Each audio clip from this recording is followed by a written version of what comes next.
Hi friends, Electronics Corporation of India Limited, a government of India. சரிங்களா அவங்க பார்த்தீங்கன்னா வேலைவாய்ப்பு அறிவிச்சிருக்காங்க. இது என்ன டிபார்ட்மெண்ட்டில் வரும்னு பார்த்தீங்கன்னா டிபார்ட்மெண்ட் ஆஃப் அட்டாமிக் எனர்ஜி. சரிங்களா, அட்டாமிக் எனர்ஜி டிபார்ட்மெண்ட்டில் வருது. இவங்க வந்து பார்த்தீங்கன்னா ரெக்குயர்மெண்ட் ஆஃப் டெக்னீஷியன் கிரேட் 2க்கான வேகன்சி சொல்லியிருக்காங்க. சரிங்களா,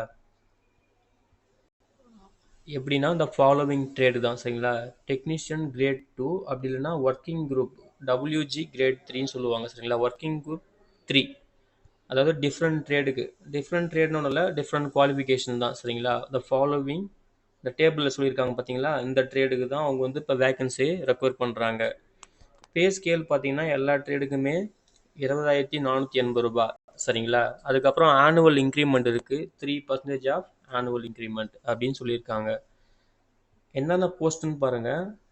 electronics mechanic 7 vacancy, electrician 6 vacancy, machinist வந்து பார்த்தீங்கன்னா 7 வேகன்சி, ஃபிட்டருக்கு 10 வேகன்சி சொல்லியிருக்காங்க. சரிங்களா, அப்புறம் எலிஜிபிலிட்டி என்னென்ன சொல்லியிருக்காங்க பாருங்கள். ஏஜ் வந்து பார்த்தீங்கன்னா ஜென்ரல் கேட்டகரி 27 இயர்ஸ்ன்னு சொல்லியிருக்காங்க.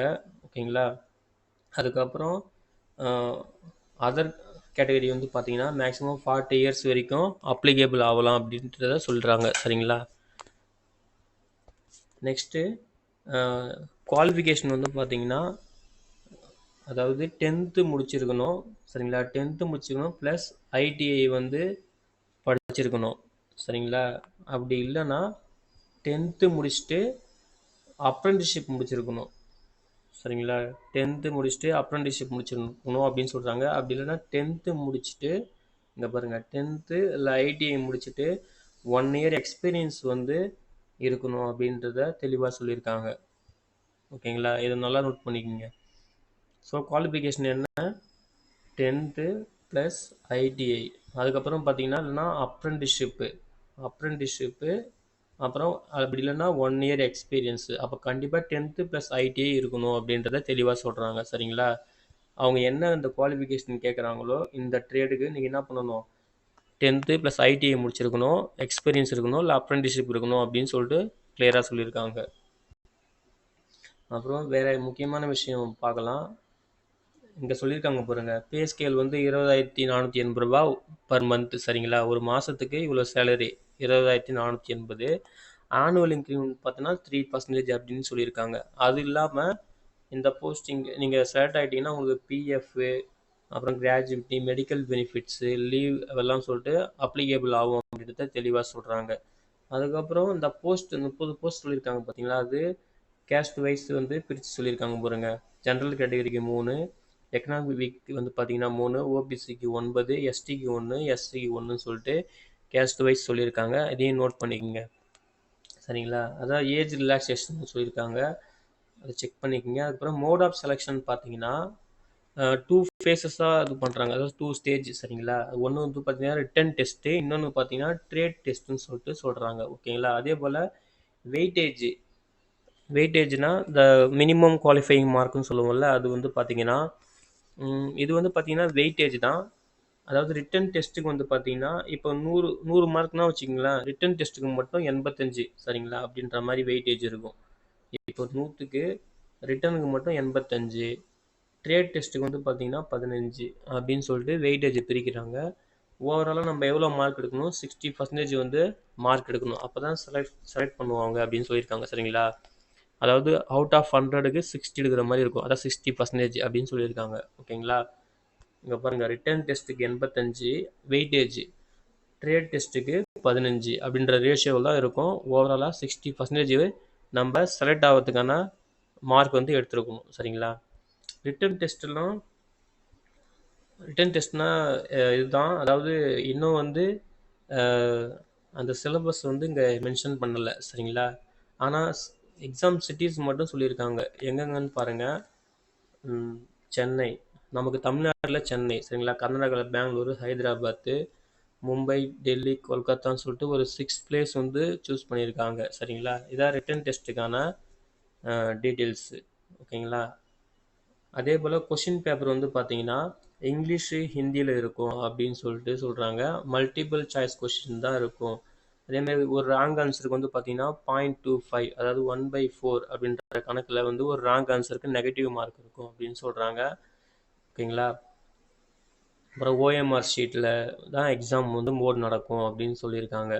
அப்புறம் ட்ரேட் டெஸ்ட் வந்து பார்த்தீங்கன்னா ரிட்டன் டெஸ்ட்டு முடிஞ்ச அப்புறம் அதில் வந்து ரிட்டன் டெஸ்ட்டில் யாரெல்லாம் ஷார்ட் அவுட் பண்ணுறாங்களோ அவங்க வந்து ட்ரேட் டெஸ்ட்டுக்கு வந்து எலிஜிபிள் ஆவாங்க.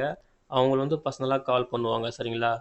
ட்ரேட் டெஸ்ட்னால் ஒன்றும் இல்லை ஃப்ரெண்ட்ஸ். இப்போ உங்கள் குவாலிஃபிகேஷன் என்ன இதில் வந்து பார்த்தீங்கன்னா எலக்ட்ரானிக்ஸு, எலக்ட்ரிஷியன், மெஷினிஸ்ட், ஃபிட்டர் இருக்குது பார்த்தீங்களா.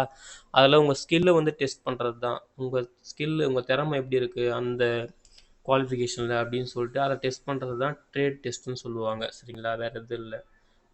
ட்ரேட் டெஸ்ட் வந்து பார்த்தீங்கன்னா இமெயில் மூலயமா உங்களுக்கு இன்டிமேட் பண்ணுவாங்க அப்படின்ட்டு சொல்கிறாங்க. அதுக்கப்புறம் ட்ரேட் டெஸ்ட்டுக்கு வரும்போது டாக்குமெண்ட் வெரிஃபிகேஷனுக்கு என்னென்ன டாக்குமெண்ட் கொண்டு வரணும் அப்படின்றதாங்க சொல்லியிருக்காங்க. சரிங்களா.